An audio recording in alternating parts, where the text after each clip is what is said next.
রোজার আগে শয়তান ধরলে যা হয়। এই কিরে বন্ধু, এনে কি করস? আরে বেটা, আমি তো তোর লিগে অপেক্ষা করতেছি। নামাজ যাবি না? নামাজের টাইম কেটেছে গা।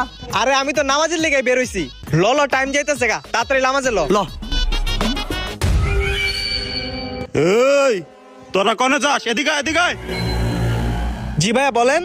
তোরা পাঞ্জাবি টুপি পরে কই যাইতেছস?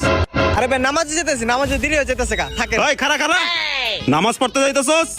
ওইদিকে যে সিনেমা হলে পরিমণির নতুন একটা সিনেমা বাইর হইছে, তোরা সিনেমা দেখতে যাবি না? ইয়ে হ, পরিমণি তো সিনেমা বের হইছে। ল সিনেমা হলে যা দেখাই গা, দেখবি? হ, আমার তো দেখবার মন চায়। তাইলে ল সিনেমা দেখাই গা, নামাজ পরে পড়ুমনি। Thank you bro. Thank you Sadika, tata. ওই খারা খারা, সিনেমা হলে যাইতেছস চুপি গিলা যা, নাইলে আবার কেমন দেখা যায় না। ওকে ওকে ওকে, থ্যাংক ইউ। শয়তান হইলেও কলে ভালো আছে না? আমগো সিনেমা হলে টুপি খোলা যাবে কইলো। হ, ভালো আছে, ল যাইগে। ল যাই। দিছি আল্লাহ জান্নাতে যাওয়ার পথ বন্ধ কইরা।